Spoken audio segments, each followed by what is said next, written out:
नमस्कार, आप देख रहे हैं लाइव टाइम टीवी। इस समय हम खड़ा पत्थर में पहुंचे हैं। खड़ा पत्थर में हमारे समक्ष इसमें कुलदीप राठौर जी है, हर्षवर्धन जी है। आइए इनसे बातचीत करते हैं, आइए जानते हैं। आज चुनाव का अंतिम दिन था और चुनाव का जो अंतिम दिन ही चुनाव की आज अंतिम रैली थी। इसमें जनता का समर्थन कितना मिला है कांग्रेस को, इसके बारे में हम बातचीत करते हैं। कुलदीप राठौर जी, आपका लाइव टाइम टीवी में बात करने के लिए आपका स्वागत है। जी, बहुत बहुत धन्यवाद जी। आज आपकी यहाँ पर चुनाव अंतिम रैली थी, तो लोगों का जन समर्थन किस तरह का मिल रहा है आपको? देखिए, 4 बजे आज प्रचार बंद हो जाएगा और हमने पूरे प्रदेश में देखा है, क्योंकि इन 4 जगह पे मैं स्वयं दौरा मैंने किया है। हमारे पार्टी के तमाम वरिष्ठ नेता भी गए हैं। इस वक्त हिमाचल की जो हवाएं वो बदली हुई नज़र आ रही हैं। जो भारतीय जनता पार्टी की, चाहे केंद्र की सरकार हो या हिमाचल की सरकार हो, इन सरकारों के प्रति जनता में बहुत ज़्यादा रोष है कि जिस तरह से लगातार महंगाई बढ़ रही है, बेरोज़गारी बढ़ रही है, कानून व्यवस्था के बुरे हालत है, विकास बिल्कुल बंद पड़ा है। लोग जो है इन चुनावों में भारतीय जनता पार्टी को सबक सिखाना चाहते हैं। मुझे पूरा विश्वास है कि इन चारों जगह पे, मंडी लोकसभा क्षेत्र की बात हो या फतेहपुर, अर्की और हमारा जो जुब्बल नावर कोटखाई क्षेत्र है, यहाँ निश्चित तौर पे कांग्रेस पार्टी की विजय होगी। और आपने यहाँ देखा जुब्बल कोटखाई नावर की जो हमारी अभी अंतिम यहाँ जनसभा थी, जिसमें हमारे पार्टी के उपाध्यक्ष हर्षवर्धन चौहान जी, जो यहाँ पर्यवेक्षक हैं, रामलाल ठाकुर जी, वो भी पर्यवेक्षक हैं, वो भी सम्मिलित थे। लोगों का जो जोश है वो इस बात को इंगित करता है कि लोगों ने मन बना दिया है कि भारतीय जनता पार्टी को इन चुनावों में जो है शिकस्त देनी है। तो मुझे पूरा विश्वास है कि ये 4 चुनाव जो है ट्रेंड सेटर होंगे 2022 के लिए, क्योंकि 2022 में तो भारतीय जनता पार्टी की विदाई, सरकार की जो विदाई है वो बिल्कुल तय है। निश्चित तौर पे 4 उपचुनाव जो है हम जीतने वाले हैं। जी, अगर हम जुब्बल कोटखाई विधानसभा क्षेत्र की बात करें, यहाँ पर मात्र जो उपचुनाव है 1 साल है और प्रदेश में भाजपा की सरकार है, तो किस तरह से विकास कर पाएंगे अगर रोहित ठाकुर जी जीत के आते हैं? इस बारे में आपका क्या कहना है? देखिए, 4 वर्षों में तो विकास हुआ नहीं, अब 1 वर्ष बचा है। 1 वर्ष में तो भारतीय जनता पार्टी की जो सरकार है वो उनकी तो अफसर भी नहीं सुन रहे हैं। अब उन्हें भी मालूम है कि विदाई जो है तय है, लेकिन विधायक निधि होती है, इनका अपना भी प्रभाव है, कोशिश करेंगे। अब हर्षवर्धन जी ये भी विधायक हैं, हालांकि सरकार भारतीय जनता पार्टी की है, लेकिन फिर भी अपने क्षेत्रों में जो है काम कर रहे हैं। लेकिन जो जितना विकास होना चाहिए वो तो तब हो पाएगा जब हमारी अपनी सरकार होगी, तो उसके लिए कोई लंबा समय बचा नहीं है। जहाँ लोगों ने 4 वर्ष निकाल दिए, वहाँ 1 वर्ष बचा है, वो भी निकल जाएगा। जी, जुब्बल कोटखाई में चुनाव को लेकर मुख्य मुद्दे क्या रहने वाले हैं, क्या विकास कार्य करेंगे? देखिए, वो रोहित जी को हर जो भी यहाँ तरक्की के काम हुए हैं कांग्रेस पार्टी के समय में हुए, चाहे ठाकुर रामलाल जब मुख्यमंत्री थे, वीरभद्र सिंह जी मुख्यमंत्री थे, ये स्वयं भी 2 बार जो है विधायक रहे हैं। इनको हर क्षेत्र, इस क्षेत्र की हर समस्या का पता है कि इस क्षेत्र में कहाँ कहाँ विकास होना है, तो इन्हें बताने की ज़रूरत नहीं है। बाकी जो मुद्दे हैं वो तो वही मुद्दे हैं जो पूरे प्रदेश में, महंगाई, विकास ना होना, बेरोज़गारी, ये मुद्दे यहाँ भी अहम भूमिका निभाएंगे। और सबसे बड़ा जो मुद्दा है वो किसानों और बागवानों की अनदेखी है।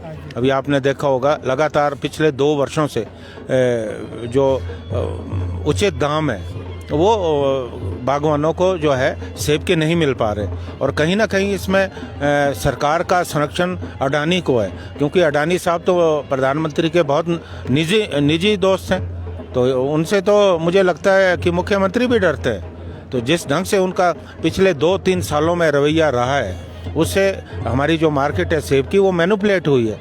जो बाहर से सेब व्यापारी आते हैं या लदानी आते हैं, उनके साथ भी कहीं ना कहीं उनकी मिलीभगत है, इसलिए तो सस्ते दाम पे सेब बिक रहा है। तो निश्चित तौर पे बागवानों के साथ जो अनदेखी हो रही है, ये भी एक बहुत बड़ा मुद्दा रहने वाला है, क्योंकि पिछले 4 वर्षों में जो प्रदेश के बागवानी मंत्री हैं वो एक बार इस क्षेत्र में नहीं आए।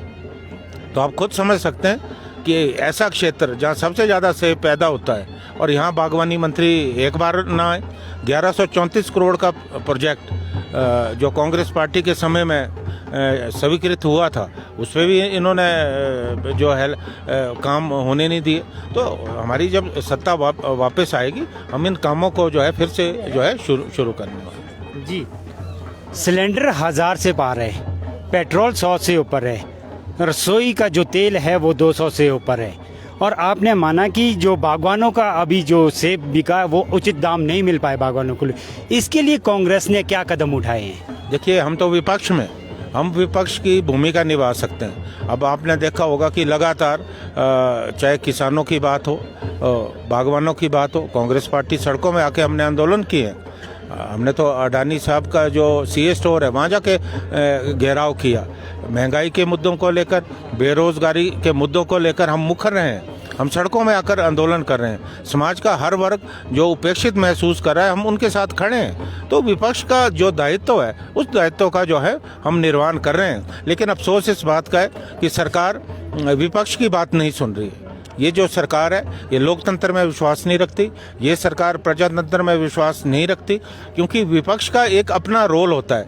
विपक्ष की सुनवाई होनी चाहिए, लेकिन ये सरकार अपनी अधिनायकवादी सोच के चलते जो है देश में किसी का नहीं सुन रही। जी, अगला सवाल हम हर्षवर्धन जी से लेना चाहेंगे। सर, आप जुब्बल कोट खाई आए हैं, आपको यहाँ पर क्या कमियाँ दिखती हैं, या बागवानों को लेकर क्या होना चाहिए यहाँ पर?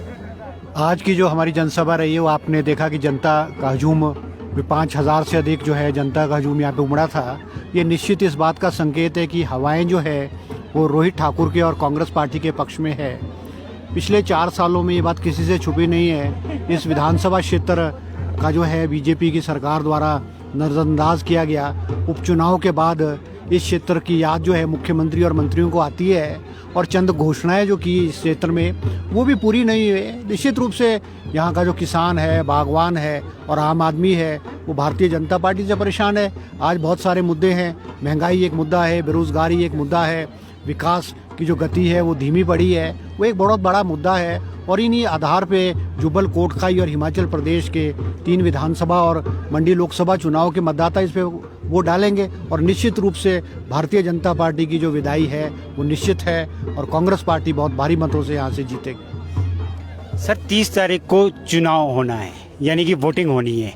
इसमें जो कांग्रेस की टक्कर है वो किससे रहने वाली है? वो सेब वालों के साथ है या फूल वालों के साथ है? किसके साथ आपकी टक्कर रहने वाली है? तो इस विधानसभा क्षेत्र में जो है वो जो मुझे लगता है जो मुकाबला है वो पहले स्थान की लड़ाई नहीं हो रही। पहले स्थान पे कांग्रेस पार्टी निश्चित रूप से जीत रही है। यहाँ भारतीय जनता पार्टी और जो निर्दलीय है उनकी जो टक्कर है वो दूसरे स्थान के लिए है, और निश्चित रूप से मुझे लगता है कि भारतीय जनता पार्टी की यहाँ जो है वो जमानत जब्त होने जा रही है। जी, जीत के लिए आप आश्वस्त हैं, और कितनी वोटों से आप जीत सकते हैं, क्या अनुमान है आपका? देखो, जुब्बल कोटखाई का जो जीतने का मार्जिन होगा वो 10,000 से ऊपर होगा, ये मैं गारंटी से कह सकता हूँ, निश्चित रूप से कह सकता हूँ। और लोगों की जो भावनाएं हैं और कांग्रेस पार्टी के जो कार्यकर्ताओं का जोश है, और जो उनको लगता है कि 2017 में जो उनसे थोड़ी सी चूक हुई थी, भूल हुई थी, उसको सुधारने की कोशिश जो है कांग्रेस पार्टी के जो वर्कर हैं यहाँ पे निश्चित रूप में करेंगे। सर, लाइव टाइम टीवी से बात करने के लिए बहुत बहुत धन्यवाद। Thank you ji, thank you. तो ये थे हमारे साथ कुलदीप राठौर जी और हर्षवर्धन जी। इन्होंने बताया कि जीत आश्वस्त है, और ये जीत 10,000 का आंकड़ा रहने वाला है। पर ये गर्व, भविष्य के गर्व में छुपा कि जीत किसकी होती है। 30 तारीख को यहाँ पर मतदान होना है, और ये किसके फेवर में जनता मतदान करती है, ये 2 तारीख को इसका रिजल्ट आएगा। कोटखाई से मैं कर रहा हूँ खड़ा पत्थर से इस टाइम लाइव, और यहाँ पर ठाकुर साहब की ये अंतिम रैली थी। अब यहाँ से लाइव अपडेट अब आपको अगले लाइव देंगे, और अभी के लिए मुझे दीजिए इजाज़त। मैं पंकज गांगटा, मेरे सहयोगी